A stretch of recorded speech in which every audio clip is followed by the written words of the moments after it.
सबसे पहले देखते हैं आर्तव के बारे में क्या कहा गया है संहिताओं में। आर्तव के बारे में लिखा है रसादेव स्त्रिया रक्तम रजा संग प्रवर्तते तद वर्षाद द्वादश ऊर्ध्वम याति पंचाशत क्षयम तदा रक्तमेव च स्त्रीणाम मासे मासे गर्भकोष्ठम अनुप्राप्त त्रया प्रवर्तमान आर्तवम मृत्यमाहु। यानी कि जो आर्तव है वह रक्त के स्वरूप का रहता है, सोनित भी लिखा जाता है कई जगह। जो रक्त स्त्रियों में प्रति मास गर्भाशय में आकर योनि मार्ग से 3 दिन तक स्रवित होता रहता है, उसे हम क्या कहते हैं? आर्तव कहते हैं। और इस श्लोक में ये भी लिखा है कि तद द्वादश है ना, 12 वर्ष में उसकी उत्पत्ति होती है और याति 50 साल में उसका अंत हो जाता है, मीनोपोज हो जाता है। और प्रति माह जो है, मासे मासे प्रति माह जो है कितने दिन तक निकलता है? त्रियम, 3 दिन तक रच का जो है स्राव होता रहता है। ठीक है। इस श्लोक में मेनार्ची की आयु भी लिखी है 12 वर्ष, मीनोपोज की आयु भी लिखी है 50 वर्ष, और कितने दिन तक मेंस्ट्रुअल साइकिल में मेंस्ट्रुअल बाहर आता है वो 3 दिन। ये चीजें यहाँ पर बताई गई हैं। अब देखते हैं आर्तव के बारे में आचार्य क्या कहते हैं। तो भाव मिश्र ने, यानी जो भाव प्रकाश के लेखक हैं भाव मिश्र, उन्होंने आर्तव को अष्टम धातु माना है, इसकी उत्पत्ति रक्त से मानी है। तो ये आर्तव को अष्टम धातु किसने माना है, वो एग्जाम का क्वेश्चन है ना। भाव मिश्र यानी भाव प्रकाश जो है ग्रंथ में, भाव मिश्र रचयिता है, भाव प्रकाश ग्रंथ का नाम है, इनने अष्टम धातु माना हुआ है। तो दो चीजें ध्यान देना है अपन को। भाव प्रकाश ने किसको माना है? आर्तव को। और चक्रपाणी ने किसको माना है? अष्टम धातु ओज को। ये अष्टम धातु के बारे में इन दोनों के कंसेप्ट हैं कि कौन कौन किस चीज को अष्टम धातु मानता है। ध्यान रखने का तरीका, जिस प्रकार से भाव प्रकाश में प्रकाश आता है, और प्रकाश कभी होता है कभी नहीं होता, कभी कभी लाइट चली जाती है ना, प्रकाश कभी होता है कभी नहीं होता। वैसे आर्तव का स्राव कभी होता है कभी नहीं होता है ना। मेंस्ट्रुअल में 3-4 दिन होता है, बाकी दिन नहीं होता है। ओज का चक्र होता है, रस रक्त मांस में अस्थि मज्जा शुक्र, शुक्र के बाद बनता है ओज। ओज पूरा एक चक्र पूरा करके, धातुओं का चक्र पूरा करके ओज बनता है। ये 2 चीजें आपको हमेशा ध्यान रखना है ना। भाव प्रकाश ने आर्तव को अष्टम धातु माना है और ओज को चक्रपाणी ने माना है। फिर आए चरक, किससे आर्तव की उत्पत्ति मानते हैं या किसकी उपधातु मानते हैं? तो चरक के अनुसार स्तन और आर्तव रस की उपधातु है। स्तन भी और आर्तव भी दोनों क्या है? रस की उपधातु है। जबकि सारंदर के अनुसार है ना, रस की उपधातु स्तन है, आर्तव जो है वो रक्त की उपधातु है। ठीक है। चरक ने स्टार्टिंग में बताया कि वह आर्तव को रस की उपधातु मानते हैं और सारंदर को रक्त की उपधातु मानते हैं। स्वरूप यानी आर्तव कैसा होता है? तो आर्तवम सोनितम, आर्तव को सोनित बोलते हैं। तो आग्नेयम, आग्नेय प्रकृति का होता है। आर्तव क्या होता है? आग्नेय होता है, पित्त के स्वरूप जैसा होता है। अग्नि सौम्यत्वा गर्भ, गर्भ अग्नि सौम्य होता है क्योंकि उसमें अग्नि यानी आर्तव और सौम्य यानी शुक्र, दोनों के मिलन से बनता है गर्भ। ठीक है। तो ये जनरल कंसेप्ट है कि शुक्र सौम्य होता है, जल महाभूत प्रधान होता है, और आर्तव आग्नेय होता है, अग्नि महाभूत प्रधान होता है। ठीक है। आर्तव के पर्याय में आते हैं तो आर्तव को रज कहते हैं, ऋतु कहते हैं, है ना, ऋतुकाल, ऋतुमती शब्द आर्तव से जुड़े हुए हैं। असक कहते हैं, बीज कहते हैं, पुष्प कहते हैं, है ना, बीज रक्त भी कहते हैं। तो ये जो पुष्प टर्मिनोलॉजी है इसके बारे में थोड़ा सा क्लियरिफिकेशन किया गया है कि पुष्प मतलब क्या। तो 2 टर्मिनोलॉजी यूज होती है, एक होता है बही पुष्प, एक होता है अंतः पुष्प। बही पुष्प जो कि बाहर निकल के आता है, जिसको अपन मेंस्ट्रुअल के नाम से जानते हैं, और ये रज स्राव से निकलने वाला जीव सोनितम है ना, रक्त होता है। और जो ओवम होता है वह गर्भ धारण करने में सहायक नव सोनितम है। ठीक है। तो मेंस्ट्रुअल को बही पुष्प बोला गया है और जो ओवम है उसको अंतः पुष्प बोला गया है।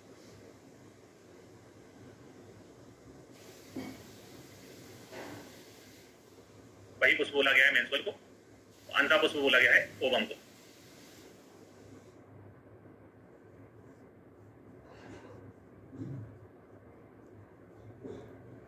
फिर आते हैं मेंस्ट्रुअल साइकिल की बात करते हैं, आर्तव चक्र के बारे में समझते हैं।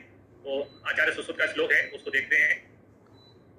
सुश्रुत जी का श्लोक है, मासेन पचितम काले धमनीभ्याम तद आर्तवम ईसद कृष्णम विबद्धम चा योनि मुखम नयेत। तो यहाँ पर वर्ण आता है, आर्तव का वर्ण कैसा होता है? ईसद कृष्ण। ईसद का मतलब होता है हल्का, लाइट कलर, है ना। ये शब्द का मतलब समझना आप, ईसद का मतलब, ईसद शब्द बहुत यूज होगा। ईसद का मतलब होता है हल्का, है ना। जैसे अपन इंग्लिश में शब्द यूज करते हैं लाइट, एक होता है लाइट कलर, लाइट के विपरीत होता है दूसरा डार्क कलर। तो ये हल्का काला जो है लाइट ब्लैक कलर का जैसा है। ये बद्धम लिखा हुआ है, बहुत सारी चीजें आपस में मिली हुई आती है मेंस्ट्रुअल में। और इसी श्लोक को जब अष्टांग ने लिखा है तो उन्होंने लिखा है मासेन पचितम रक्तम धमनीभ्याम मृतो पुनः ईसर कृष्णम विगंधम। लाइट चली जाती है ना, या अपने आगे पीछे वाला व्यक्ति जब नकल कर रहे होते हैं और नकल से अपन को दिखता नहीं ढंग से, तो अपन मिलता जुलता शब्द लिख देते हैं। ईसर कृष्णम विबद्धम दिया है, विगंधम आ जाता है इनके श्लोक। ठीक है। फिर आते हैं आर्तव स्राव में जो अंतराल कितना होता है, तो एक मेंस्ट्रुअल पीरियड का ड्यूरेशन टोटल जो है वो 28 डेज का होता है, 28 दिन का होता है।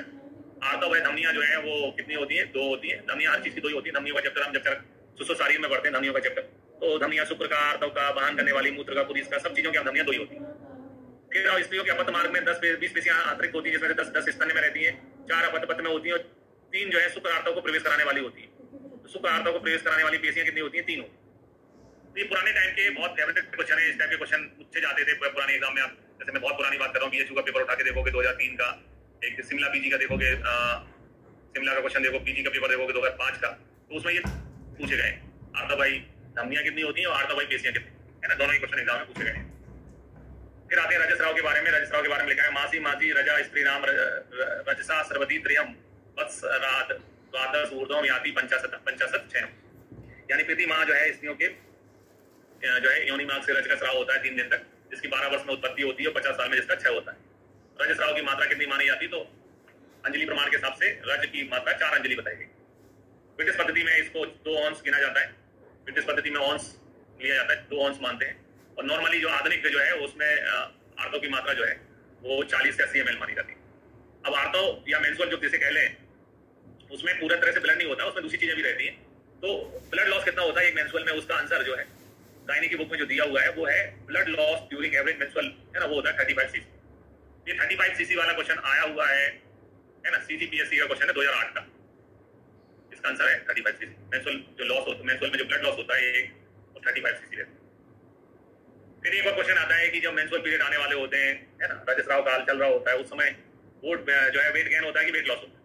तो रजस्राव काल में शारीरिक भार जो है 700 से 800 ग्राम बढ़ जाता है। क्या हो जाता है? शारीरिक भार बढ़ जाता है। इसका कारण शरीर में अतिरिक्त लवण एवं जलीय अंश का एकत्रित होना होता है। आर्तव काल में शरीर का वजन बढ़ता है, घटता है, इस टाइप के क्वेश्चन भी पूछे गए हैं है ना, वजन बढ़ता है। फिर और रजस्रवला स्त्री में क्या क्या चीजें मना बताई गई हैं? तो हम जब काश्यप का अध्ययन करते हैं तो काश्यप ने नस्य मना किया है, नस्य का सेवन नहीं कराना चाहिए, नस्य व्यापक से योनि शोष होता है। इसके अलावा बमन भी नहीं कराना चाहिए, ऐसा काश्यप में लिखा हुआ है। हारीत में टिपिकली रजस्रवला में छार का निषेध बताया उसको है ना, रजस्रवला में छार का निषेध बताया। तो रजस्रवला स्त्री में छार का निषेध किस आचार्य ने बताया है? ये क्वेश्चन कई बार एग्जाम में आया हुआ है। इसका आंसर क्या है? हारीत। हारीत ने रजस्रवला स्त्री में छार का निषेध बताया।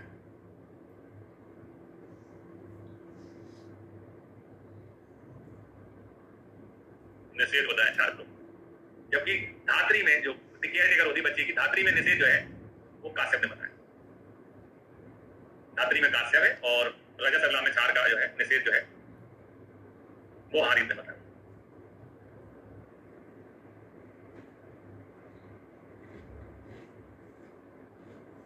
फिर आते हैं रजोदर्शन की आयु क्या होती है? तो मेनार्ची जिसे कहते हैं, जब प्रथम रजोदर्शन होता है उसकी आयु 16 वर्ष मानी जाती है ना। आचार्य काश्यप के अनुसार सुश्रुत भागवत और चरक में जो है 12 वर्ष मानी गई है। अगर हम औसत आयु उन दोनों का करेंगे तो 12 और 16 का औसत आयु जो है 14 निकल जाएगी।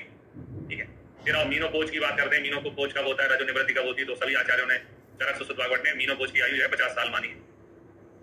फिर आर्तव मर्यादा काल यानी मेंस्ट्रुअल साइकिल में जो मेंस्ट्रुअल जितने दिन आता है वो ड्यूरेशन कितना होता है? तो अष्टांग हृदय में श्लोक है मासी रजा स्त्री नाम रजसा सर्वती त्रियम। तो रजसा सर्वती त्रियम कहने का मतलब है अष्टांग हृदय के अनुसार रज का स्राव जो है वो 3 दिन तक होता है ना। जबकि चरक में श्लोक है मासान पिच्छधारती पंचरात्र अनुबंधी है ना, 5 रात्र जो है आर्तव आता है। सबसे कम जो है अष्टांग में बताया गया है आर्तव स्राव काल कितने दिन का होता है? तो रजा सर्वती त्रियम यानी अष्टांग में 3 दिन माना है भागवत में। चरक में पंचरात्र अनुबंधी यानी 5 रात्र बताया हुआ है। और हारीत ने सबसे अधिक जो है 7 बताया, 7 दिन तक हारीत ने। सुश्रुत में कई बार भी ये नहीं लिखा है त्रियम सर्वती, ऐसा नहीं लिखा है। लेकिन जब मैथुन की बारी आती है, कोई चीज आती है, तो वहां पर लिखा हुआ है प्रथम 3 दिन छोड़ के, प्रथम 3 दिन छोड़ के, प्रथम 3 दिन छोड़ के। तो सुश्रुत में कई जगह इस टाइप का उल्लेख है कि प्रथम 3 दिन छोड़ के, प्रथम 3 दिन छोड़ के। उससे यह निष्कर्ष निकाला जा सकता है कि सुश्रुत की आर्तव स्राव मर्यादा काल जो है कितना मानते हैं? 3 दिन तक मानते हैं। फिर आते हैं आर्तव क्षय है ना। आर्तव क्षय होने पर क्या लक्षण मिलते हैं? तो आर्तव क्षय जब शरीर में आर्तव का क्षय होता है तो यथोचित कालम आदर्शनम। यथोचित काल का मतलब जैसे 28 दिन का पीरियड होता है मेंस्ट्रुअल का, 28वें दिन नहीं आएगा, आगे पीछे हो जाएगा। तो यथा उचित कालम आदर्शनम यानी कि टाइम पे नहीं आता है। हिंदी में शब्द बोले कि मेंस्ट्रुअल टाइम पे नहीं आता है, और आता भी है तो अल्प मात्रा रहती है, उसकी मात्रा अल्प हो जाती है। अथवा आता मतलब होता है अथवा योनि में वेदना होगी है ना। तो आर्तव एक तो टाइम पे नहीं आएगा मेंस्ट्रुअल, दूसरा अल्प मात्रा में आएगा और योनि में वेदना होगी। चिकित्सा क्या है? क्योंकि आर्तव जो है वो आग्नेय होता है। अभी हमने पढ़ा आर्तव का स्वरूप कैसा होता है? आग्नेय। तो संशोधन कराना चाहिए और आग्नेय द्रव्य देना चाहिए। फिर आर्तव की वृद्धि होने पर क्या होगा? आर्तव की वृद्धि यानी कि मेंस्ट्रुअल की मात्रा बढ़ जाएगी। तो शरीर में चूंकि आर्तव को अष्टम धातु भी बोला जाता है, तो धातु क्षय बाद की वृद्धि होगी, बाद की वृद्धि होगी, इसके शरीर में अंगमर्द लक्षण देखने को मिलेगा। तो ये अंगमर्द एक कॉमन शब्द है जिसको अपन बॉडी एक के नाम से जानते हैं।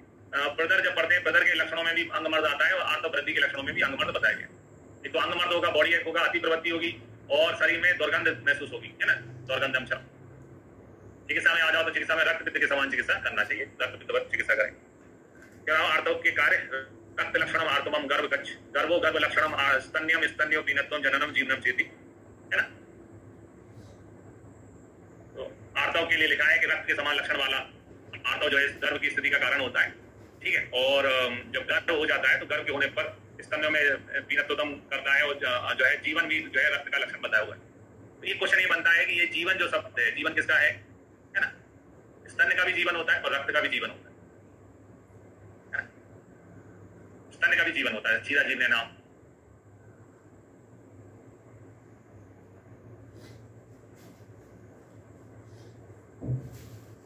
फिर आते हैं अपरा, यानी जो प्लेसेंटा का निर्माण में आर्तव का क्या रोल है। तो गर्भवती स्त्रियों में आर्तव व स्रोतस के मार्ग गर्भ के द्वारा रुका हुआ, यानी जब प्रेगनेंसी कंसीव हो जाती है तब अपना डायग्नोस, जो महिला का डायग्नोस बनता है वो ये मेनोरिया बनता है, यानी महिला के नाम के सामने डायग्नोस में लिखा जाता है आर्तव, आर्तव नहीं आ रहा है। तो ये आर्तव ना आके क्या काम करता है, तो आर्तव नीचे ना जाके, आमतौर में योनि मार्ग से नीचे निकलता है, नीचे ना जाके ऊपर की ओर इकट्ठा हो जाता है और ऊपर की ओर इकट्ठा करके अपरा बनाता है, प्लेसेंटा बनाता है। ये कंसेप्ट है, आयुर्वेदिक कंसेप्ट है कि मेंस्ट्रुअल जो है रुका हुआ मेंस्ट्रुअल प्रेगनेंसी पीरियड में वो ऊपर जाके क्या बना देता है, अपरा यानी प्लेसेंटा बना देता है। और अपरा में से बहुत से हार्मोन्स निकालते हैं जिन जो कि कंट्रोल करते हैं बहुत सारी चीजों से, इसलिए ये रुका हुआ आर्तव इस गर्भवती के स्तन को पुष्ट करता है ना। आने वाली प्रेगनेंसी के बाद में जब डिलीवरी हो जाएगी, बच्चा रहेगा तो स्तनपान कराना पड़ेगा, गर्भवती के स्तन को पुष्ट करता है, उन्नत करता है, ठीक है। तो ये जो है आर्तव के कार्य है।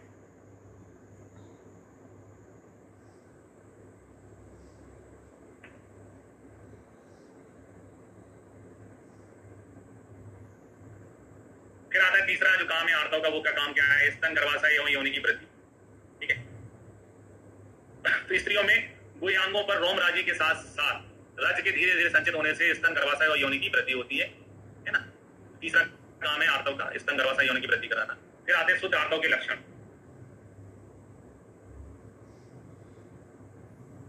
शुद्ध आर्तव के लक्षण में लिखा है, शुद्ध आर्तव कैसा होता है, तो सशक असक प्रतिभम यद्यो यदा लाक्षारसूपम तद आर्तव प्रसंति यद सोना ब्रंजेत, यानी कि आर्तव जो है वो सशक यानी खरगोश के रक्त के समान होता है, लाक्षारस लाख जिसे कहते हैं, महावर जिसे कहते हैं, उसके समान होता है।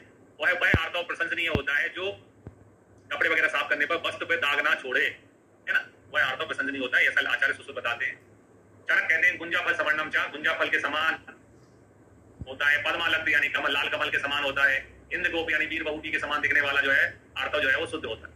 तो चरक का श्लोक आर्तव का कैसे चालू होता है, गुंजा फल से चालू होता है। गुंजा वैसे लड़कियों का भी नाम रहता है, मेंस्ट्रुअल लड़कियों को ही होता है ना, क्योंकि ऐसे ही लक्षण शुद्ध रक्त के भी होते हैं, लेकिन शुद्ध रक्त का श्लोक अपनी इंद्रम गोपाभम पद्मालक सन्निभम ऐसे चालू होता है शुद्ध रक्त का लक्षण। तो इस प्रकार से ये श्लोक में डिफरेंस है। चरक का जो आर्तव का शुद्ध आर्तव का जो श्लोक है वो गुंजा फल से चालू होता है। इसके अलावा चरक जी कहते हैं मासान पिछत आरती पंचरात्र अनुबंधी, यानी आर्तव जो है श्राव की मर्यादा अवधि जो है वो 5 रात्रि की होती है। और आर्तव की क्वांटिटी कितना होनी चाहिए, तो उसमें लिखा है नेवती बहु नात अल्प आर्तव। आर्तव की क्वांटिटी यानी मात्रा के आधार मात्रा के लिए चरक जी कहते हैं ना तो बहुत कम मात्रा होना चाहिए ना और ना ही बहुत अधिक मात्रा होना चाहिए, संतुलित होना चाहिए। नेव अति बहु ना अत्य अल्प, ना तो ज्यादा ना ही कम। 5 रात तक आर्तव का श्राव होता है। भागवत क्या कहते हैं, भागवत कहते हैं आर्तवम पुनः लाक्षारस सतक अश्व धोतम यद विरंजते। आर्तव लाक्षारस के समान होता है, जो खरगोश का रक्त जिस प्रकार का होता है उस प्रकार का होता है ना।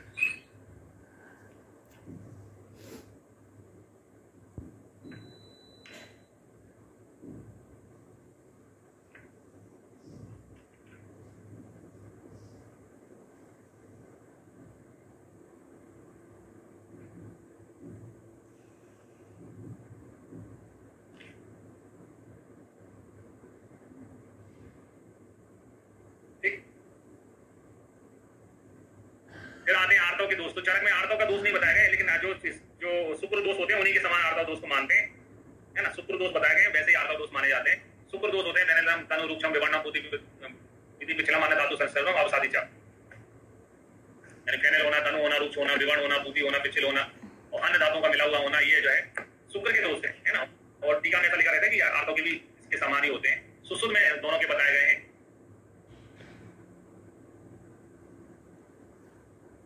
पिछल होना और अन्य धातुओं का मिला हुआ होना, ये जो है शुक्र के दोष है ना। और टीका में ऐसा लिखा रहता है कि आर्तव के भी इसके समान ही होते हैं। सुश्रुत में दोनों के बताए गए हैं। सुश्रुत में संख्या नहीं बताई गई है, लेकिन उनको जब काउंट करते हैं सुश्रुत के दोषों को तो उनकी संख्या 11 होती है। वादा, पित्त, कब्ज, रक्त, कोना, क्षीण, ग्रंथि, पूति। तो क्षीण में कौन सा दोष होता है, पूति में कौन सा सा दोष होता है, पूती पुई में कौन सा दोष होता है, वो क्वेश्चन एग्जाम में बहुत पूछा जाता है। तो छीण में वात पित्त दोष से कोई भी चीज घटेगी तो वीआईपी लोग छीण कर देते हैं। ग्रंथि होना बहुत खराब है, बहुत खराब है बात का।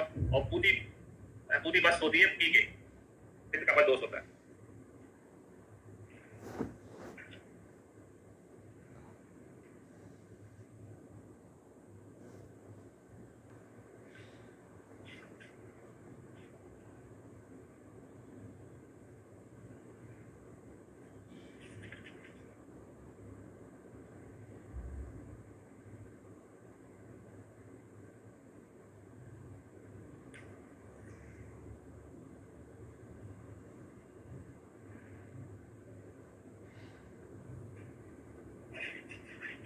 भागवत में अलग है, सुश्रुत में अलग है।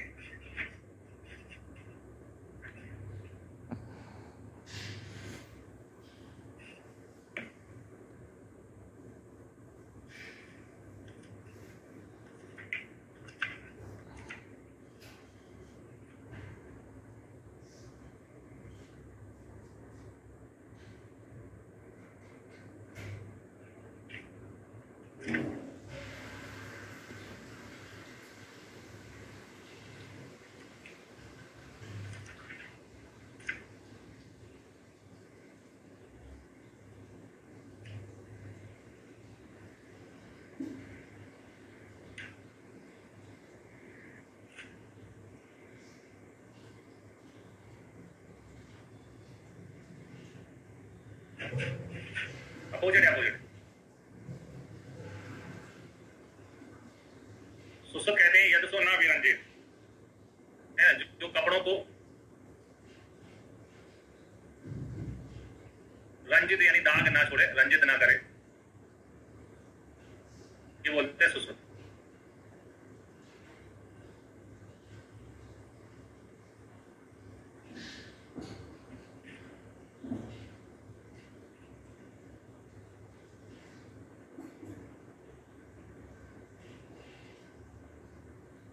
और ये कहते हैं दाग छोड़े।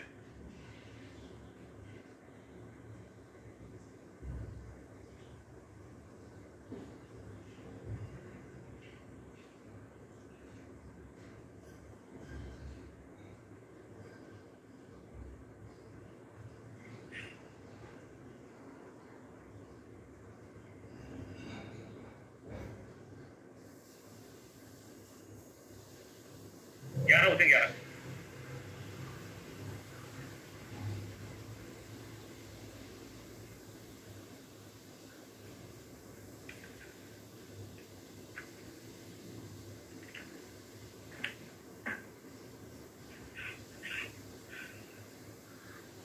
ठीक है, तो सुसु में 11 हो जाते हैं। ये बादज पित्तज कफज है ना, रक्त जो पुणप, ऐसे करके 5 ये हो जाते हैं। ये 5 हो गए, बादज पित्तज कफज रक्त पुणप। 3 ये होते हैं क्षीण ग्रंथि पूती पुए, और 2 ये होते हैं मलगंध होना और मूत्रगंध होना, ऐसे करके। पूती पुई भी अलग होता है। 9 ये 2 हैं संख्या में, पूती और पुई, ये 2 हैं, एक पूती है और एक पुई है। और ये भी संख्या में 2 हैं, एक मलगंधी एक मूत्रगंधी, इसलिए 11 होते हैं वो। ठीक है, ये 2 होते हैं, डबल होते हैं, इसलिए है ना। 5 तो ये है माता पित्त कफज और रक्त यानी कुणप। 5 हो गए, ये 6, ये 7, ये 8 और 9, 8 9 है, और ये 10 11 है। अष्टांग ने क्या किया, उन्होंने 9 बताया, उन्होंने 2 नहीं माने। तो कौन से 2 नहीं माने? तो उन्होंने कहा रक्त जो कुणप में क्या है, दोनों में एक ही दोष होता है। रक्त में भी वही दोष रहता है, वही दोष कुणप में रहता है। इनमें से उन्होंने रक्त नहीं माना है ना, क्योंकि जो रक्त में दोष है वही कुणप में दोष है। तो यहाँ पूती पुई भी एक जैसे होते हैं, इसलिए पूती नहीं माना है ना। तो 2 नहीं माने, इसलिए भागवत में कितने हो जाते हैं? 9। ठीक है, फिर आते साध्यता में माता पिता कफज रक्त जैसे करके 4 7 होते हैं, बाकी शेष जो है वो 7 7 होते हैं। क्योंकि आत्मा जो है वो आग्नेय होते हैं। आग्नेय आग को संभालना मुश्किल होता है, कहते हैं ना, आग को संभालना मुश्किल होता है। शुक्र सौम्य होता है, शुक्र में असाध्य कम होते हैं, आर्तों में असाध्य ज्यादा होते हैं। कुणप, क्षीण ग्रंथि, पूती पुई और सन्निपात, ये सब असाध्य होते हैं। जो कुणप यानी शब्द यूज है, कुणप का मतलब मुर्दे जैसी गंध का आना, उसकी तुलना एंडोमेट्रियल कार्सिनोमा से की जाती है। कुणप का मतलब है मुर्दे के समान गंध का आना।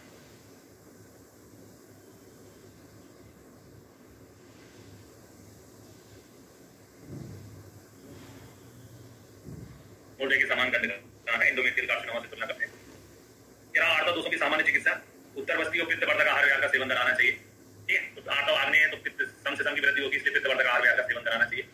आर्तव दोषों की विशेष चिकित्सा में आते हैं तो ग्रंथि आर्तव में बताया है आचार्य सुश्रुत ने, ये सुश्रुत के अनुसार है ना, सुश्रुत जी के अनुसार है ये।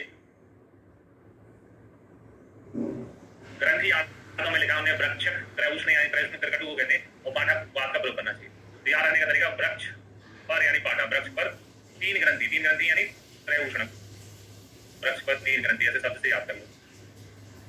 तो ये वृक्ष हो गया, ये पाठा का पर हो गया, और ये तीन हो गया, त्रयोष्ण का तीन हो गया। तो वृक्ष पर तीन ग्रंथि करके याद कर लेंगे। फिर आप कुणप का मतलब, कुणप में बेकार गंध आती है ना, इसमें दुर्गंध है, कुणप में भी बेकार गंध आती है, पूती में भी बेकार गंध आती है, और चंदन से क्या मिलती है हमको, सुगंध। तो है ना, पूती और कुणप में सुगंधी चंदन का प्रयोग करना चाहिए, उत्तरवस्ती देना चाहिए।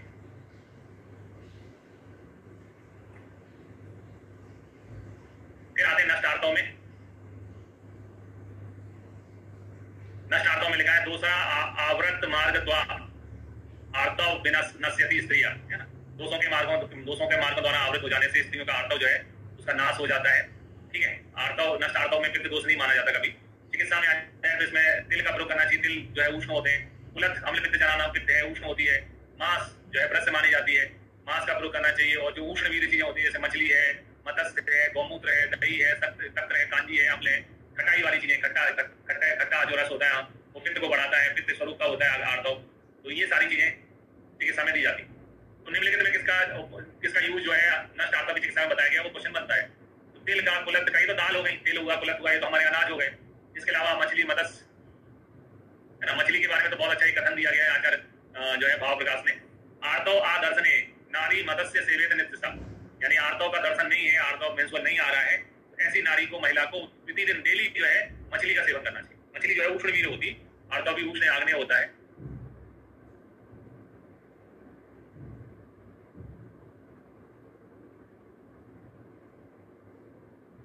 ठीक है, फिर आए कच्छार्तव, दुख या कष्ट के साथ मासिक स्राव होना कच्छार्तव कहलाता है ना। कच्छार्तव को डिस्मेनोरिया भी कहा जाता है। आयुर्वेद में कच्छार्तव का वर्णन जो है उदावर्ता योनि व्यापक में किया गया है। तो कच्छार्तव का वर्णन जो है वो काय के संदर्भ में मिलता है, उदावर्ता योनि व्यापक में मिलता है।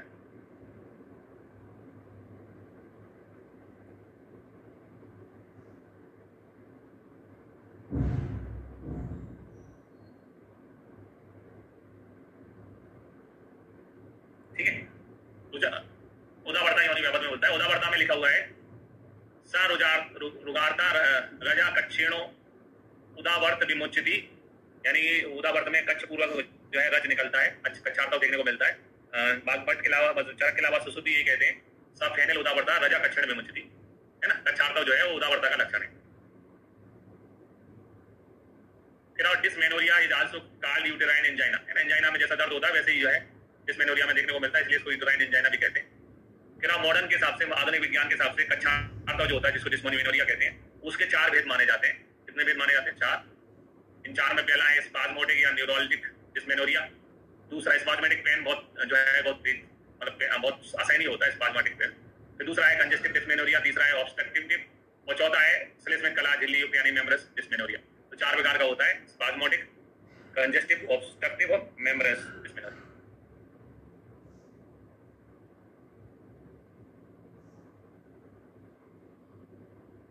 ठीक है, फिर चिकित्सा में आर्तव के लिए जो है सब चिकित्सा में जो यूज किया जाता है वो है रजा प्रवर्तनी बटी, है ना। आर्तव नहीं आने पर रजा प्रवर्तनी बटी का यूज किया जाता है। तो रजा प्रवर्तनी बटी में क्या कंटेंट होते हैं? टंकण काशीस कन्या सार सम सकह कुमारी स्वरसेन चणक प्रतिमा बटी। एक तो चने के प्रमाण की बटी का बटी होती है ना, नीलकंठ आचार्य ने बताई है। इसमें 4 ही घटक होते हैं, याद रखने का तरीका है कुमारी, कन्या, हे तू। इसमें कुमारी यानी घृत कुमारी होती है, कंटेंट में घृत कुमारी सरस की भावना होती है। का से कन्या होता है, का से काशीस भी होता है, काशीस होता है घटक में। आ से हिंगू होती है, हींग होती है इसके अंदर, और जो है का से इसमें टंकण होता है। तो 4 होते हैं। अब यूपीएससी इंटरव्यू में क्या पूछेंगे? यूपीएससी इंटरव्यू में पूछेंगे कि देखिए रजा प्रवर्तनी बटी में कौन कौन से कंटेंट होते हैं, आपने बता दिए कुमारी, कन्या, हेतु यानी कुमारी, काशीस, हिंगू और टंकण होते हैं। अब वो पूछ सकते हैं आपसे इनमें से कौन सी चीज कैसे काम करती है। तो आपको मालूम होना चाहिए घृत कुमारी जो होती है वो पित्त विरेचक होती है, और आर्तव क्या होता है? आग्नेय होता है। अधोमार्ग से उसको निकलना है आर्तव को, तो इसलिए आर्तव पे भी अच्छा काम करेगी।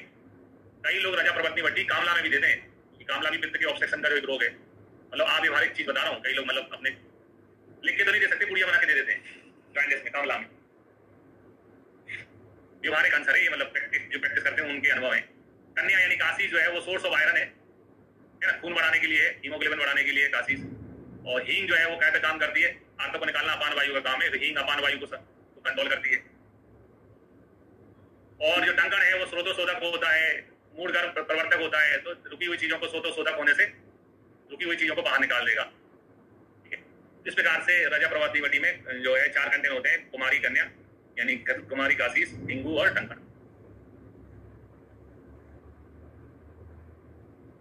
चाणक प्रतिमा बटी होती है चने के बराबर, नीलकंठ आचार्य ने इसका वर्णन किया हुआ है। कुमारी स्वरस की इसमें भावना होती है। इसके अलावा और कौन कौन सी योग है, तो काशी सदी बटी आती है ना, काशी सदी बटी का प्रयोग करते हैं, वो भी आयरन का सोर्स है। नष्ट पुष्पांतक रस है, अशोक रस देते हैं कच्चा अर्थों में। 10 मूला रिष्ट स्त्री प्रसूता स्त्रियों को दिया जाता है आफ्टर डिलीवरी, है ना, अशोक रिष्ट है, 10 मूला रिष्ट इनका यूज किया जाता है।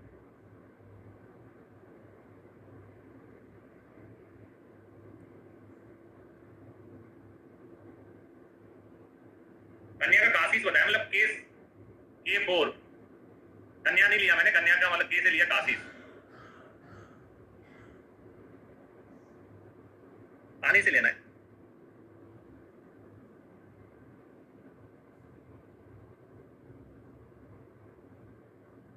पानी के साथ लेना है।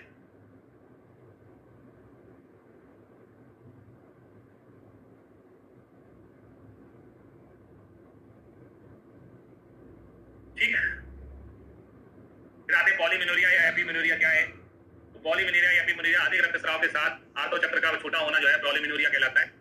पॉली का मतलब होता है अधिक, इसमें अधिक रक्तस्राव के साथ, है ना, आर्तो चक्र छोटा होता है, यानी कि मेंस्ट्रुअल ज्यादा आता है लेकिन मेंस्ट्रुअल पीरियड छोटा होता है ना, मेंस्ट्रुअल जो साइकिल का पीरियड है वो छोटा होता है।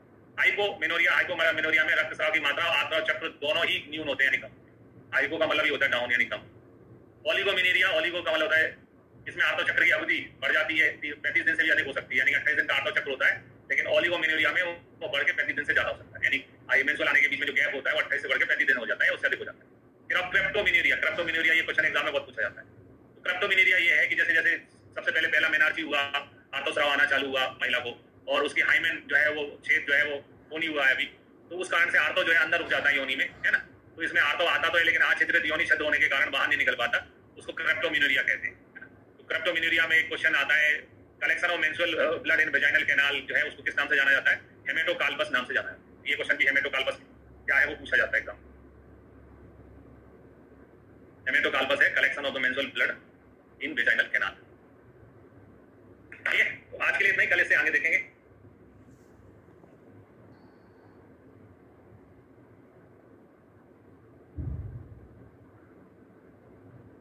आइए स्टार्ट करते हैं। इससे पहले हम प्रसूति के स्टार्टिंग में योनि व्यापक पढ़ चुके हैं, योनि गंध, योनि आर्स, उसके बाद हमने आर्तों के बारे में हमने पढ़ा था कल। आज हम देखने वाले हैं प्रदर रोग के बारे में। तो स्टार्ट करते हैं। प्रदर यानी जिसको असकधर भी कहा जाता है, और मॉडर्न में इसकी तुलना मीन और एरिया से की जाती है, यानी कि जिसमें रज की प्रवृत्ति ज्यादा होती है।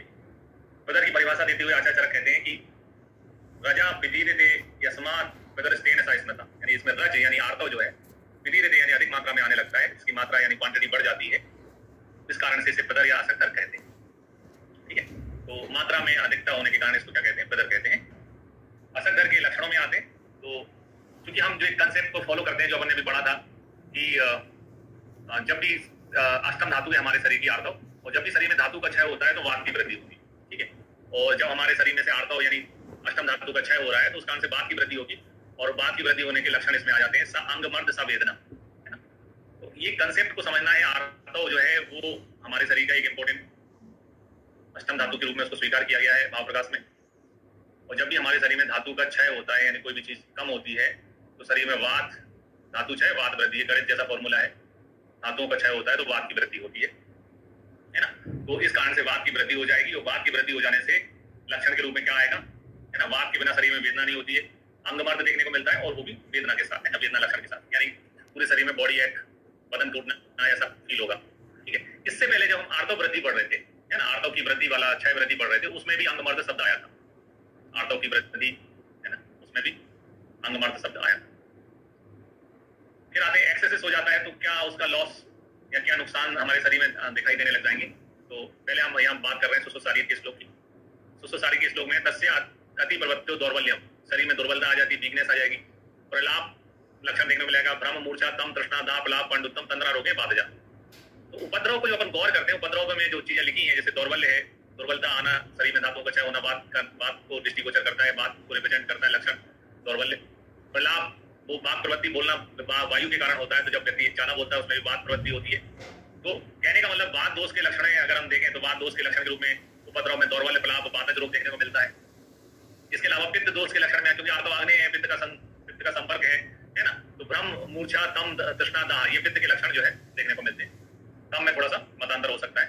इसके अलावा कफ के कारण जो है तंद्रा, पांडुत्वम, ऐसे लक्षण देखने को मिलते हैं। ठीक है, तो ये चीज हमें गौर करनी है कि अति प्रवृत्ति होने पर क्या लक्षण मिलते हैं, दौर्बल्यम, प्रलाप, बातज रोग, वात के कारण मिलते हैं, भ्रम, मूर्छा, तम, तृष्णा, दाह और पांडुतम, तंद्रा, ये जो है असंकर या बदर के उपद्रव है। कुल मिलाकर जब आपके शरीर में एक्सेसिव मात्रा में ब्लीडिंग मेंस्ट्रुअल के रूप में जाएगी तो उसका इम्पैक्ट पूरे शरीर पे दिखेगा और पूरे शरीर के लक्षण आएंगे, सभी दोषों के लक्षण आएंगे, वीकनेस भी फील होगी, तृष्णादाह भी फील होगा और तंद्रा भी फील होगी। तो कुल मिलाकर आपके दिमाग में एक कंसेप्ट बन जाना चाहिए कि जब असंकर के उपद्रव है उसमें सभी दोषों के लक्षण आ जाते हैं, एक दोष के नहीं आते। जैसे लक्षण में केवल बात के थे अंग मर्द वेदना, लेकिन उपद्रव में सभी दोषों के लक्षण आ जाते हैं, ये आपको गौर करना है। फिर आते हैं असंकर के भेद, यानी कितने भेद होते हैं, तो 4 भेद बताए हैं। बादज, पित्तज, कफ, शनि बादज भेद से असंकर जो है वो 4 प्रकार का होता है। संख्यावाची क्वेश्चन हमेशा बनते हैं कितने भेद होते हैं। भेदों में अगर अपन नाम पढ़ते हैं तो बादज, पित्तज, कफ, शनि बादज, ये 4 भेद होते हैं। श्वेत प्रदर जो है वो प्रदर का भेद नहीं होता।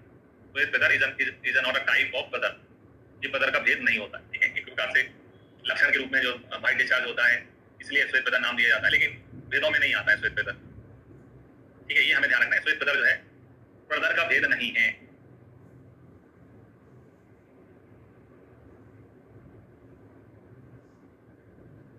चार प्रकारों में नहीं आता है। ठीक, अब आते हैं दोषानुसार जो 4 प्रकार बताए हैं उनमें क्या लक्षण मिलते हैं। तो देखो, मेरा एक जनरल ऑब्जर्वेशन है कि जिस रोग में जो दोष होता है, जैसे असंकर में बात दोष है, आर्तों को निकालना बात का काम है, बाणवायु का काम है। जैसे बिना कफ के कंद नहीं बन सकता है, योनि कंद में कफ था। जैसे बिना जो है अपन रक्त पित्त में पित्त दोष के बिना रक्त पित्त नहीं बन सकता। तो जिस रोग में जो मेन दोष होता है उसमें आप उसकी जब डिटेलिंग पढ़ोगे तो उसमें कलर चेंजेस देखने को मिलेगा। हमेशा कलर में नई, उसके वर्ण में नई नई उपमाएं पढ़ने को मिलेंगी। काउंट करके बताता हूँ, जैसे रक्त पित्त में जो पित्तज रक्त पित्त होता है वो मेष का आकार के समान, अंजनाभ के समान, धूमाभ के समान होता है। अभी योनि कंद बड़ा, योनि कंद में कफ, बिना कफ के कंद नहीं बन सकता है। कफज जो योनि कंद था वो नील पुष्प के समान था, आमतौर पर नीला कलर पित्त के लिए होता है। उसी प्रकार से अपान वायु का काम है आर्तों को निकालना, अपान वायु का इन्वॉल्वमेंट है असंकर में, इसलिए वायु का इन्वॉल्वमेंट है। बातज असंकर में नए वर्ण की उपमाएं देखने को मिलती हैं, नए जो है वर्ण की उपमाएं जो है वो स्पेशली बातज में लिखी गई हैं। जैसे यहाँ इन्होंने बोला है, माधव ने, पिसितोदक, पिसित शब्द जो होता है वो पिसे हुए मांस है ना, पिसे हुए मांस के लिए शब्द है पिसितोदक, और इसमें पानी और मिला दो तो उदक, पिसितोदक हो गया। तो पिसे हुए मांस के समान जो है लक्षण किसने बताया, माधव ने। चरक में बातज देखते तो चरक ने कहा है किंसो उदक के समान, किंसुक जो है ये पिसित के लिए कहते हैं, पिसे हुए मांस के समान पिसित। फिर किंसुक जो एक शब्द इसमें आता है, किंसुक जो है वो पलास, ब्यूटा मोनोस्पर्मा का पर्याय है। पलास के फूल अभी होली में आप सभी ने देखेंगे, वो बहुत अच्छे फूल खिल के आते हैं। तो किंसुदक के समान जो है डिस्चार्ज होता है बातज में, है ना। तो ये दोनों ही इंपॉर्टेंट है क्वेश्चन के रूप में पूछे जाने के हिसाब से। कौन से देखो, वो क्वेश्चन एग्जाम में ज्यादा पूछे जाते हैं जिनमें 4 ऑप्शन बन जाते हैं। इसके 4 ऑप्शन है, माता पिता कफ शनि बातज, निम्नलिखित में कौन सा पितर का लक्षण है ना। तो पिस्सोदक के समान बातज का ही होता है, माधव ने बताया है। आचार्य चरक ने किंसुदक के समान बताया। ये किंसुदक वाला बहुत फ्रीक्वेंटली आस्क्ड क्वेश्चंस में अपन इसको काउंट कर सकते हैं, बहुत ज्यादा एग्जाम में रिपीट हुआ है, पूछा गया है। कौन सा, किंसुदक के समान, यानी पलास के फूल के या पलास के वृक्ष के धोवन के समान जो है जल के समान जो है आर्तो किस में आता है। और इसमें एक टर्मिनोलॉजी यूज की है, सारुजम व अथम नीरुजम, यानी कि पेनफुल हो सकता है, विदाउट पेन भी हो सकता है ना, पेनफुल भी हो सकता है और विदाउट पेन भी हो सकता है। रुजा का मतलब दर्द होना और नीरुज का मतलब दर्द करना होना। ठीक है, फिर आते पित्तज में। देखो, बाद में अपन को एक क्वेश्चन मिला, पूछने के लिए क्वेश्चन मिला। पित्त में लिखा है कि पित्त वाले प्रदर में सापीत नील, पीले वर्ण का, नीले वर्ण का। असित का मतलब मैंने पहले भी समझाया, असित शब्द कहीं पर आया तो उसका मतलब होता है ब्लैक कलर, सित का मतलब होता है श्वेत, असित शब्द आता है, असित का मतलब होता है काला कलर, काला रंग, काले असित रंग का रक्तवर्णी जो है पित्तज में प्रदर आता है, आर्तव आता है और उस स्वभाव में उष्ण स्राव निकलता है।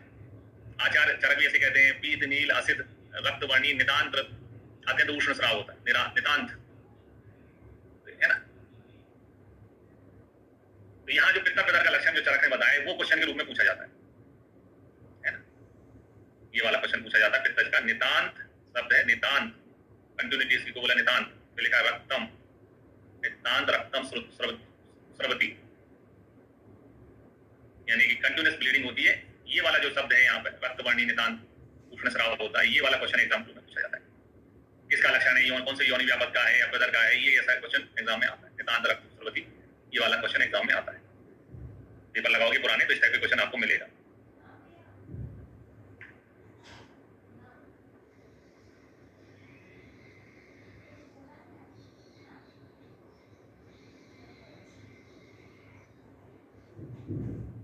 ठीक, तो ये चरक का नितांत रक्तवर्णी नितांत स्राव जो है ये वाला क्वेश्चन बनता है।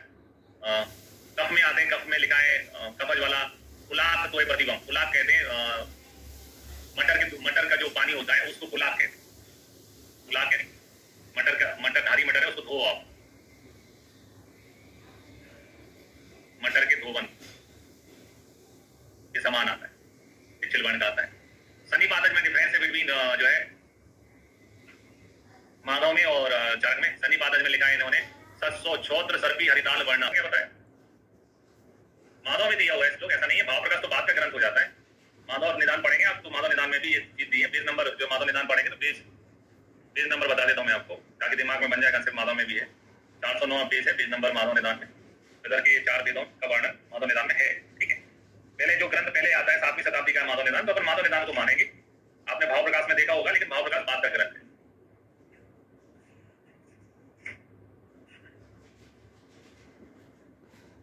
ठीक, अब आते हैं असाध्य वाला क्वेश्चन भी एमपीपीएससी में पूछा गया, ऐसा नहीं। असाध्य वाला जो क्वेश्चन है वो भी एग्जाम्स में पूछा गया है। ये वाला क्वेश्चन जो असाध्य वाला लक्षण है ये एमपीपीएससी 2015 में पूछा गया। योनि से निरंतर स्राव का आना, तृष्णा दाव जोर से युक्त होना, यह असाध्य जो है पितर के लक्षण। पितर आग्नेय होता है, आर्तव आग्नेय होता है और उसमें पित्त के लक्षण जुड़ जाते हैं तो असाध्य हो जाता है। फिर आप चिकित्सा में लिखा है रक्त पित्त के समान चिकित्सा करना चाहिए, आचार्य सुश्रुत ने कहा है। ठीक है, केवल रक्त, क्योंकि रक्त पित्त में भी शरीर में से स्राव निकलता है। रक्त पित्त रक्त अतिसार एवं रक्तास समान चिकित्सा बताइए आचार्य चरक ने। रक्त पित्त रक्त अतिसार एवं रक्तास के समान चिकित्सा आचार्य चरक ने बताई हुई है। तो ये वाला गौर करके रखना कि तीनों की समान चिकित्सा बताइए। रक्त पित्त की चिकित्सा भी बताइए, रक्त अतिसार की चिकित्सा, रक्तास की चिकित्सा, ये अपन पितर रोगों में कर सकते हैं। फिर आए योगों में आचार्य चक्रपाणी ने बताया कुसामूल है ना, कल्क जो है तंडुल अम्बू के साथ देना चाहिए। तंडुल जो है वो चावल का संस्कृत नाम है, ये अपने दिमाग में बिल्कुल बैठा हुआ ना चाहिए। तंडुल का मतलब क्या होता है? चावल है ना। चावल के पानी के साथ में कुसामूल का कल्क लेना है। उस कास, ये आपने तरण पंचमूल में पढ़े थे, कुसा एक प्रकार की घास होती है, तो कुसामूल का कल्क जो है तंडुल अम्बू के साथ लेना चाहिए। फिर आए मुस्तादी यापना बस्ती बताइए अष्टांग संग्रह कांड में है ना। पितर रोगों में मुस्तादी यापना बस्ती, मुस्ता नागर मोथा, वो भी एक प्रकार की मोथा घास होती है ना। मुस्ता भी घास है, एक प्रकार की मोथा घास के नाम से जाना जाता है उसको। ये वाला क्वेश्चन भी एग्जाम में पूछा गया है, इंपोर्टेंट है, कर्नाटक पीसी का है, पुराना क्वेश्चन है, रिपीट होता रहता है ना। मुस्तादी यापना बस्ती का प्रयोग करते हैं तो पितर रोगों में बताया अष्टांग संग्रह कांड में। इसके अलावा भाव प्रकाश में आए तो जैसा कि अशोक जो है वो जो है आर्तव दोषों में अच्छा काम करता है, तो अशोक त्वक क्षीर पाक का प्रयोग करना चाहिए। जैसे हृदय रोगों में अपन अर्जुन का प्रयोग करते हैं, अर्जुन क्षीर पाक लेते हैं हृदय रोगों में, वैसे आर्तव के रोगों में अशोक त्वक क्षीर पाक का प्रयोग करना चाहिए। कुष्मांड खंड, जब शरीर में से धातुओं का क्षय होता है, मेंस्ट्रुअल जो पीरियड होता है उसमें बहुत ज्यादा मेंस्ट्रुअल निकलता है तो शरीर में वीकनेस आती है, उसको कवर करने के लिए कुष्मांड खंड बताया किसने? जो है भाव प्रकाश ने। कुष्मांड खंड किसका है? भाव प्रकाश का। फिर आए सत पुष्पा शतावरी कल्प अध्याय काश्यप में वर्णित है कल्प स्थान में, जहां पर ये बताया गया है कि जिनका निरंतर प्रयोग करते हैं अपन शतावरी का, सतपुष्पा का, तो शतावरी स्पेशली लिखा है कि उसका प्रयोग करने से पितर रोग नहीं होते हैं। शतावरी घृत नस इसने अभ्यंगोपान के रूप में प्रयोग करना चाहिए। शतावरी घृत जो है किस रूप में करना चाहिए, ये भी क्वेश्चन एग्जाम में आता है ना। नस के रूप में, स्नेह के रूप में, अभ्यंगपान के रूप में प्रयोग करना चाहिए। फिर और सालमली घृत, सालमली घृत उन्होंने कहा है कि मलावरिका के नाम से अपन सालमली को जानते हैं, सालमली घृत का प्रयोग करना चाहिए। ठीक है, इसके अलावा बोल परपटी, ठीक है, क्योंकि शरीर में ब्लीडिंग होती है, ब्लीडिंग रोकने के लिए बोल परपटी अच्छी है ना। इसके अलावा जो है जैसा नाम से समझ में आता है पितर रिपुरस, पितर का शत्रु है ना। कहीं रिपुरस पितर का शत्रु है ना, कहीं पर भी आपको ये रिपु शब्द देखने को मिलेगा। रिपु पितर किसी के सामने लग जाए तो रिपु का मतलब होता है शत्रु, जो पितर का शत्रु है यानी पितर को रोकता है ना? ये व्रत करने बताया, इसमें सालमली घृत इंपोर्टेंट, वो एग्जाम में आता है। ठीक, अब आते हैं श्वेत पितर में।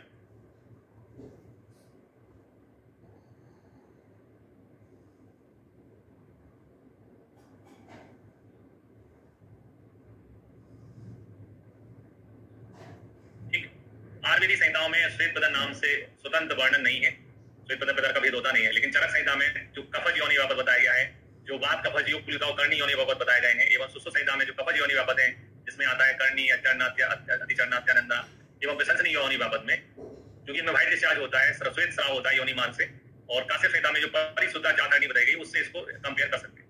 तो चरक का तो वैसे ही याद रहता है, उपलूता को ल्यूकोरियल प्रेगनेंसी भी कहते हैं, है ना। उपलूता को अपने क्या बोला था, ल्यूकोरियल प्रेगनेंसी, क्योंकि इसमें सिर्फ योनि मार्ग से श्वेत स्राव होता है। काश्यप पर ध्यान रखना है, कौन सी जातरणी बताई जिसको जो है जिसमें पैदा देखने को मिलता है, परिशुद्धता में देखने को मिलता है।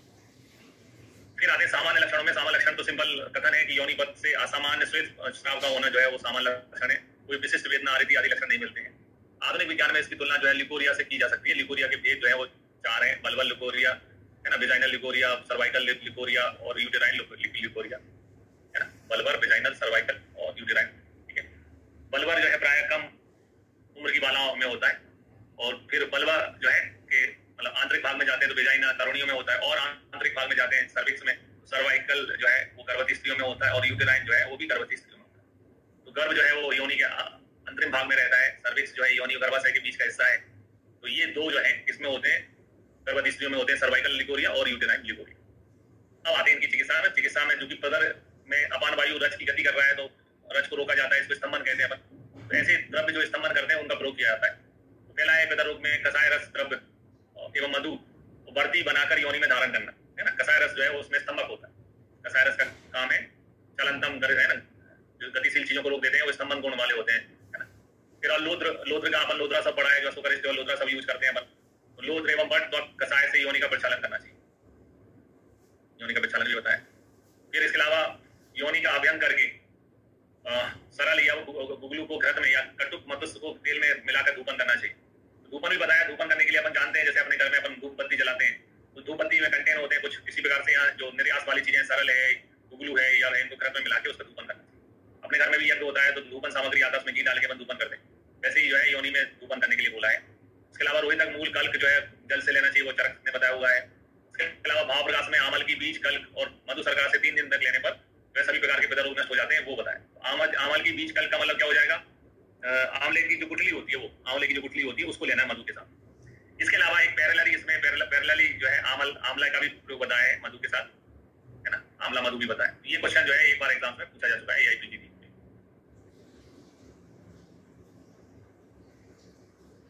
इसके अलावा दारव्याधिवाद, दारू अनिद्रा जो होती है उसका जो वाद बनता है उसको दारव्याधिवाद बोलते हैं, सर्वप्रधान नाशक होता है चक्रदत्त के अनुसार, तो वाद में दारव्याधि का बात है।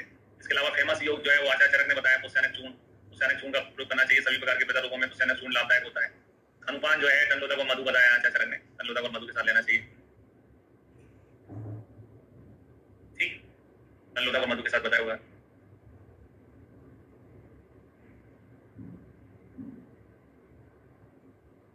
फिर और नाम केसर चूर्ण जो है 3 दिन तक लेने के लिए बताया है आचार्य जो है भाव प्रकाश ने, तक्कर के साथ में नाम केसर भी स्तंभक होता है। पुष्यनक चूर्ण का अनुपान एग्जाम में पूछा जाता है, वो ध्यान रखना है अपन को। आत्रे द्वारा पूछित योग है पुष्यनक चूर्ण।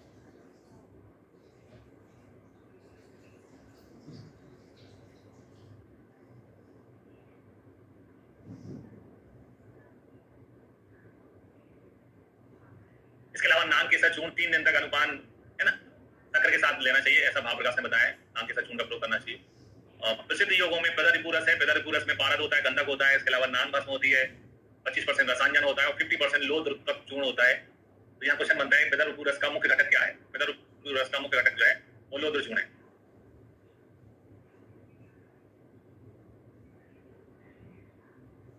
और इसकी मात्रा जो है वो 2 बल्ल होती है। तो मात्रा टिपिकली एग्जाम में पूछा जाता है ना, मात्रा जो है 2 बल्ल होती है। जैसे दंतोद भेद गदांतक रस रहता है उसकी मात्रा 1 बल्ल होती है। बच्चों में दिया जाने वाला दंतोद भेद गदांतक रस होता है, उसकी मात्रा 1 बल्ल होती है। इसकी भी टिपिकल है पेदरिपुरस की मात्रा 2 बल्ल होती है। फिर और दूसरा एक फेमस योग है, वो है पेदरांतक, है ना, पेदरांतक पेदर का अंत करने वाला। तो जब भी पेदर होता है तो महिलाओं में एनीमिया की कंडीशन आ जाती है, तो आयरन की आवश्यकता होती है, जैसे हीमोग्लोबिन बढ़ जाए। पेदरांतक रस में 50% लोह भस्म। अब एग्जाम हॉल में आ जाए कि इसमें लोद्र ज्यादा था और किसमें जो है ना, किसमें लोद्र चूर्ण था, किसमें लोह भस्म ज्यादा था, ठीक है। तो लोहा क्या होता है आपका, रस औषधि होती है। लोहा मिला यानी रस औषधि होगी। रस औषधि सबसे लास्ट में यूज करते हैं, एंटीबायोटिक लास्ट में लिखते हैं ना एलोपैथिक वाले, वैसे ही यहाँ पर रस औषधि लास्ट में, है ना। औषधि में लो भस्म है ना, और आपके बदर रिपू में हर्बल है ना, इसमें पारागंध नाम भस्म है, लेकिन इसमें लो त्रिचूर्ण जो है वो ज्यादा होता है 50% है।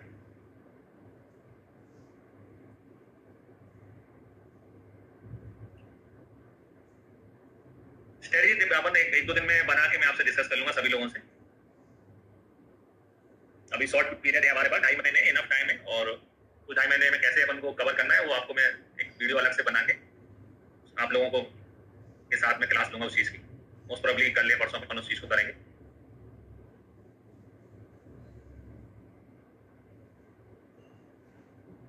More you study more tension, जितना आप पढ़ते हो उतना आपको टेंशन होगा। नो स्टडी नो टेंशन, तो टेंशन होना अच्छी बात है। टेंशन का मतलब है कि आपने पढ़ाई की है। More you study more tension, no study no tension, है ना। जो पढ़ता है मेहनत करता है उसी के मन में घबराहट होती है। जिसने पढ़ाई नहीं है, साल भर मेहनत ही नहीं की, उसको मालूम है उसका सिलेक्शन नहीं होना, तो घबराने की आवश्यकता नहीं है, ठीक है। घबराने की कोई आवश्यकता नहीं है। हम एक अच्छे कठिन मार्ग पे शुरू से चले आ रहे हैं, और नथिंग इज मतलब इंसान अनएक्सपेक्टेड चीजों की तैयारी नहीं कर पाता है, लेकिन जो एक्सपेक्टेड है उनकी तैयारी तो हमेशा ही रहती है ना। तो अपन को मालूम था कि जुलाई के आसपास ही एग्जाम होगी, जुलाई में ही आई है, अच्छी बात। कई लोग पिछले साल बहुत दुविधा में रहे कि सर अप्रैल में है, अप्रैल में लिखा है, गजट नोटिफिकेशन है। उन लोगों को मैंने कई बार समझाया कि मैं हाइपोथेटिकल क्वेश्चनों का आंसर नहीं देता हूँ, क्यों अपनी जबान बेकार करना। और मैंने उनको लॉजिकली बताया भी था कि भैया इस साल चुनाव है तो लेट ही होगी। और एक जो एनटीए है, नेशनल टेस्टिंग एजेंसी है, वो भी एक पैटर्न फिक्स रखना चाहती है कि भैया हमको ऑल इंडिया पीजीटी की एग्जाम जुलाई में करानी है, ताकि हर साल में वो कंफ्यूजन खत्म रहे हर साल के लिए, ठीक है। कंटिन्यूस करते हैं, जितना हम पढ़ेंगे उतना हम रिलैक्स होंगे। जैसे मैच में खेलने जाते हैं ना, तो जितने आपके बैट पे रन बनते जाते हैं उतना आप रिलैक्स होते जाता है बल्लेबाज। उसी प्रकार जितना हम सोचेंगे उतना हम टेंशन में जाएंगे, जितना हम पढ़ेंगे उतना आप रिलैक्स होते जाओगे। तो फोकस ऑन स्टडी, है ना। टेंशन सोचने से, रिजल्ट के बारे में सोचने से रिजल्ट नहीं बदलता, है ना। प्रोसेस को फॉलो करते रहने से, डेली अपना पढ़ना, डेली रिवीजन करना, डेली अपने जहाँ जहाँ भूलते हैं उन चीजों को नोट करना, उसी चीज से हम सफलता हासिल करेंगे। अब आते हैं मॉडर्न की तुलना में। मॉडर्न की तुलना में आते हैं, तो मॉडर्न की तुलना में मेंस्ट्रुअल साइकिल, जैसे हम जानते हैं कि मेंस्ट्रुअल साइकिल में स्टार्टिंग पीरियड को अपन कह सकते हैं, वो पीरियड जिसमें मेंस्ट्रुअल बाहर आता है उसको मेंस्ट्रुअल फेज भी कहते हैं। ब्लड बाहर आता है इसलिए ब्लीडिंग फेज भी कहा जाता है। तो वो 1 से 4 दिन की रहती है, और 4 दिन के बाद से कई लोगों में 3 दिन में भी खत्म हो जाता है। तो 4 दिन से लेकर 14वें दिन तक क्या होता है कि जो हमारी गर्भाशय की जो एंडोमेट्रियम होता है, एंडोमेट्रियम में टूट फूट होती है, ठीक है। तो वो टूट फूट जो होती है उसको कवर करना होता है। तो जो फॉलिकल्स होते हैं वो धीरे धीरे बेटर होते जाते हैं।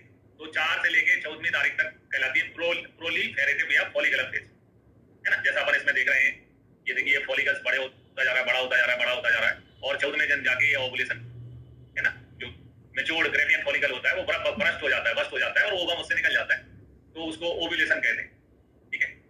तो ये जो थी, ये थी ग्रोइंग फॉलिकल यानी कि फॉलिकुलर फेज, ये वाली फॉलिकुलर फेज थी।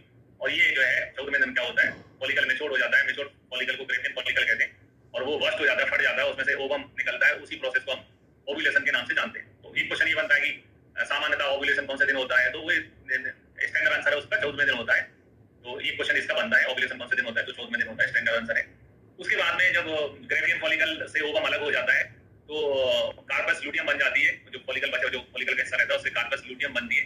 और जैसा कि हम सभी जानते हैं कार्पस लूटियम जो है उससे प्रोजेस्टेरोन हार्मोन निकलता है, और प्रोजेस्टेरोन हार्मोन कहने का मतलब है वह स्त्री के शरीर को, गर्भाशय के भागों को ऐसे बनाए रखता है कि वो फेवरेबल कंडीशन में रहे। स्पर्म आता है तो स्पर्म से जो जाइगोट बनना है, आगे मोरूला ब्लास्टुला बनना है, उसके लिए एक फेवरेबल कंडीशन बना के रखे। तो इस पूरे ड्यूरेशन में कार्पस लूटियम से, पूरे ड्यूरेशन में कार्पस लूटियम से एक हार्मोन सीक्रेट होता रहता है जिसको प्रोजेस्टेरोन कहते हैं। तो 14 से लेकर 26 में जो डेट वाला पीरियड है वो सेकेंडरी फेज कहलाता है। सिक्रेशन हो रहा है उसमें से किसका, कार्पस लूटियम से किसका सिक्रेशन हो रहा है, प्रोजेस्टेरोन का सिक्रेशन हो रहा है, इसलिए इसको सेकेंडरी फेज भी कहते हैं, ल्यूटियल फेज भी कहते हैं। ये होता है 14 से 26 दिन तक। उसके बाद में जब इस दौरान जो है कंसेप्शन नहीं होता है, स्पर्म का आगम नहीं होता है, और तो फिर जो है कार्पस लूटियम जो है वो क्या में कन्वर्ट हो जाती है, कार्पस एल्बिकेंस में, लास्ट में एल्बिकेंस में कन्वर्ट हो जाती है, प्रोजेस्टेरोन निकलना बंद हो जाता है। और ये वाला टाइम जो है वो क्या कहलाता है, प्री मेंस्ट्रुअल फेज कहलाता है। ये लगभग लास्ट तक पीरियड होता है जो अपन टाइम में काउंट कर सकते हैं। 26 से लेकर 28 तारीख तक का 28वां दिन का जो है वो प्री मेंस्ट्रुअल फेज है। इसमें जो है कार्पस एल्बिकेंस होती है, कार्पस लूटियम टाइम में कन्वर्ट हो जाती है, कार्पस एल्बिकेंस में कन्वर्ट हो जाती है, ठीक है। अब आते हैं अपन क्वेश्चंस में। एक क्वेश्चन तो हमने ये देखा कि भैया ओवुलेशन कौन से दिन होता है, तो 14वें दिन होता है, ठीक है। एक क्वेश्चन क्या हो सकता है, एक क्वेश्चन ये इनके जो आजकल मैच का फॉलोइंग करके आते हैं, मैच का फॉलोइंग करके क्वेश्चन पूछा जाता है, ए और बी की सूची को मिलाइए, है ना, आपस में एक क्वेश्चन वो पूछा जा सकता है इसमें से, इस टाइप से। फिर आते हैं क्वेश्चंस में, यहाँ देखेंगे, देखिए अब ओवुलेशन में यहाँ पर पहले तो बॉडी का टेम्परेचर 36 डिग्री सेल्सियस था, लेकिन जिस दिन ओव्यूलेशन होता है उस दिन ये बढ़ के कितना हो जाता है 37। तो इसका एक क्वेश्चन आता है कि ओव्यूलेशन में या मेंस्ट्रुअल साइकिल में जो है ओव्यूलेशन के दिन बॉडी टेम्परेचर कम होता है, ज्यादा होता है, तो बॉडी टेम्परेचर राइज होता है, ये 1 डिग्री सेल्सियस जो है लगभग राइज हो जाता है मोटा मोटा, है ना। बॉडी टेम्परेचर क्या होता है, राइज होता है, बढ़ता है, इंक्रीज होता है। एक क्वेश्चन इसका बनता है ना, एक क्वेश्चन बॉडी टेम्परेचर का है जो आपको मालूम होना चाहिए, है ना। ओव्यूलेशन के समय शारीरिक तापमान में परिवर्तन होता है, नहीं होता है, बढ़ता है, घटता है, इस टाइप का क्वेश्चन बनता है, ठीक है। तो 36 से 37 डिग्री सेल्सियस हो रहा है, किस दिन हो रहा है, यहाँ पर देखो, है ना, ओव्यूलेशन वाले दिन से। और फिर प्रोजेस्टेरोन जब तक है हार्मोन निकल रहा है तब तक जो है ये मेंटेन है, उसी बड़ा हुआ मेंटेन रहता है, ठीक है। फिर आओ आपका इसके अलावा anterior pituitary hormone, luteinising hormone peak पे रहता है जिस दिन ओव्यूलेशन होता है। एफएसएच जो है वो फॉलिकल स्टिमुलेटिंग हार्मोन, वो भी पीक पे होता है। एक क्वेश्चन इनका बनता है कि ओव्यूलेशन के लिए कौन सा हार्मोन जो है उत्तरदायी होता है। एक क्वेश्चन ओव्यूलेशन पे बनता है इस टाइप का, ओव्यूलेशन के लिए कौन सा हार्मोन जो है उत्तरदायी रहते हैं। तो एलएच ल्यूटेनाइजन हार्मोन और एफएसएच फॉलिकल स्टिमुलेटिंग हार्मोन जो है ये पीक पे रहते हैं उस दिन। उसके बाद से ओव्यूलेशन के बाद से वापस से घटना स्टार्ट हो जाते हैं। तो एक क्वेश्चन इसका बनता है ओव्यूलेशन के लिए कौन से हार्मोन उत्तरदायी होते हैं। तो एलएच यानी ल्यूटेनाइजिंग हार्मोन और एफएसएच यानी फॉलिकल स्टिमुलेटिंग हार्मोन जो है ये उत्तरदायी होते हैं, ये हमें ध्यान रखना है, ठीक है।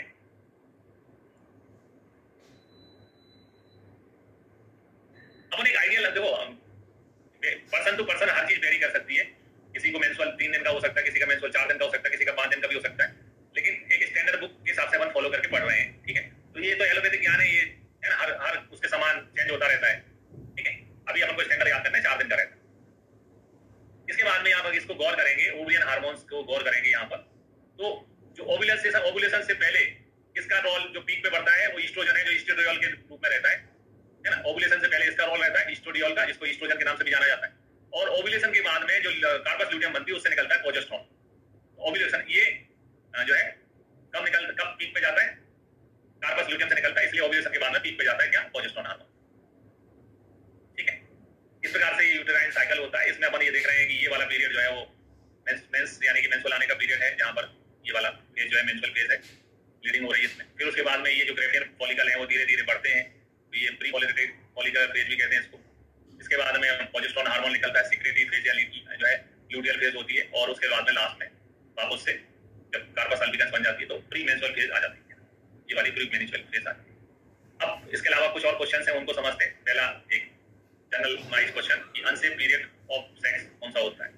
तो अगर हम मानते हैं कि 14वें दिन ओव्यूलेशन होता है, ठीक है, 14वें दिन क्या होता है, ओव्यूलेशन होता है। इसके अलावा फिर अपन ये मानते हैं कि स्पर्म और ओवम की एज है ना। तो स्पर्म और ओवम की जो लाइफ साइकिल है वो अलग अलग जो है बुक्स में अलग अलग पढ़ने को मिलती है। Life cycle of sperm. तो एजाकुलेशन के बाद में जो वाइबिलिटी पीरियड होता है वो 24 आवर्स का मानते हैं, है ना। और ओवम के लिए भी 48 आवर्स तक मानते हैं, है ना। 24 आवर्स और 48 आवर्स तक मानते हैं। Viable period of sperm after ejaculation, ठीक है। तो इसमें अगर अपन एक दिन पीछे जोड़ दें, 13वें दिन भी अगर कंसेप्शन होता है तो वो 14वें दिन तक वाइबल कर जाएगा।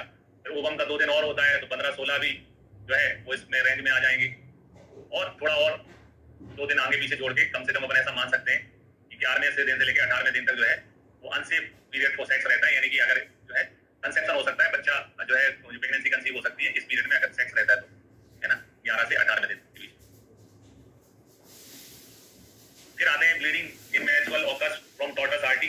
तो कौन सी आर्टरी से मेंस्ट्रुअल ब्लीडिंग होती है ना। जैसे एक टर्टल बोलते हैं, टर्टल यानी कछुआ है, कछुआ धीरे धीरे चलता है, वैसे मेंस्ट्रुअल धीरे धीरे आता है, इकट्ठा नहीं आता है जैसे, है ना। कछुए की गति जैसा धीरे धीरे स्रावित होता रहता है, टॉर्टस आर्टरी से है। फिर आप cork shaped endometrial glands are seen in early secretory phase, है ना।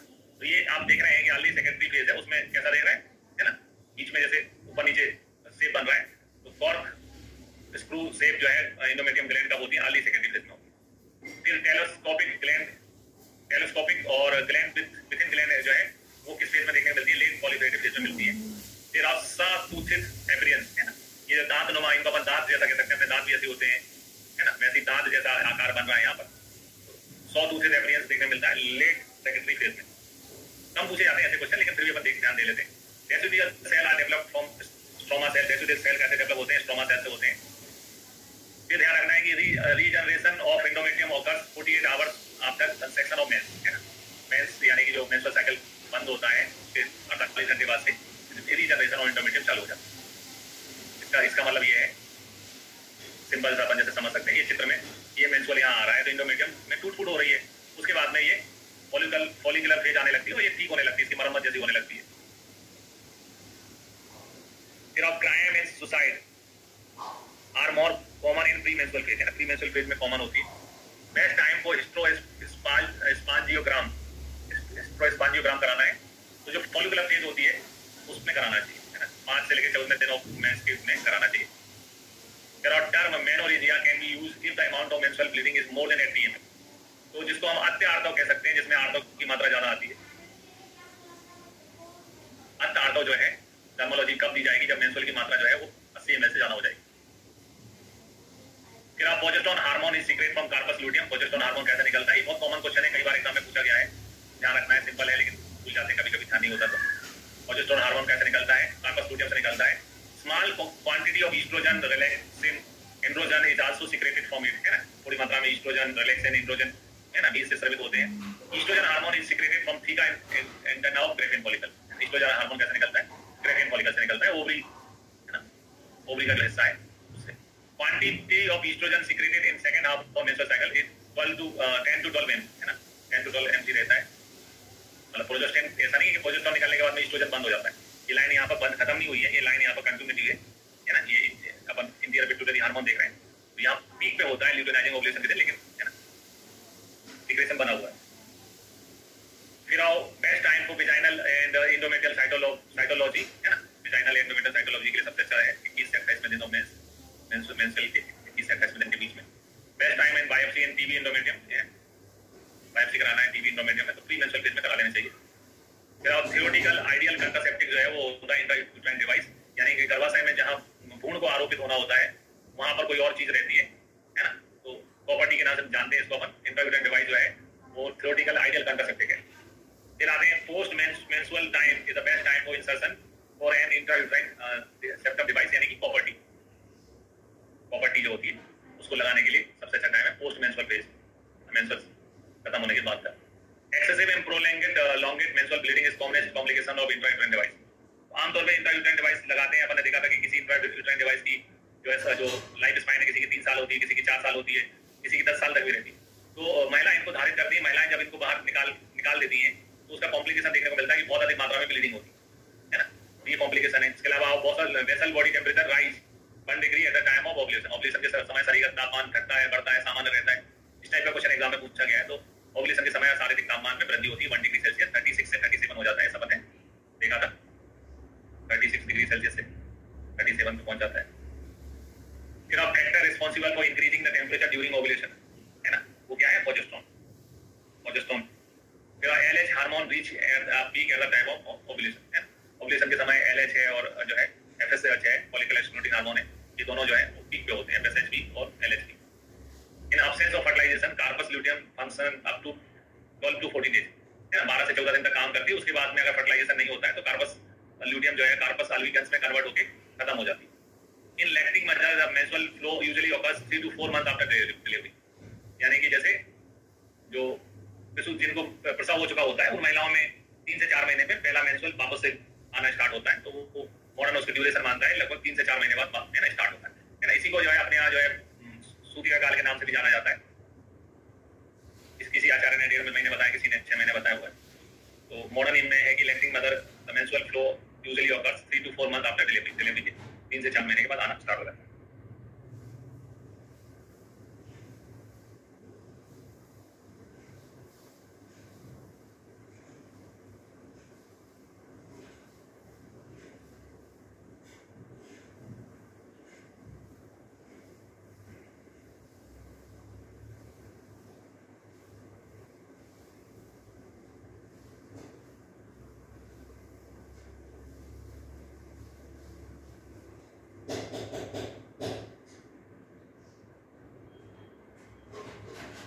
अच्छा, ये ओवम की कम होती है क्योंकि वो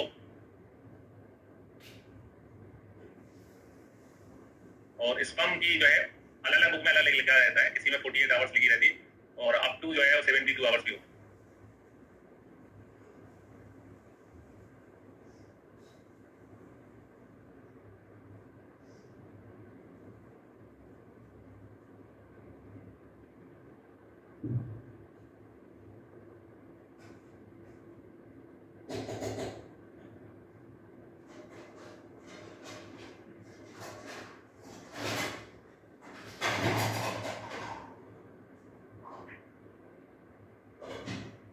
प्रोजेस्टेरोन तो बाद में निकलेगा, प्रोजेस्टेरोन नहीं आएगा।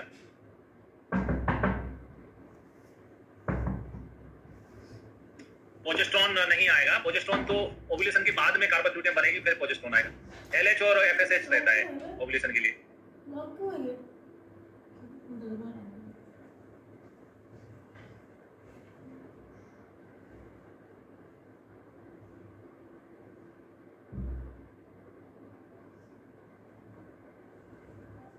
एक मिनट देख लेता हूं मैं भी।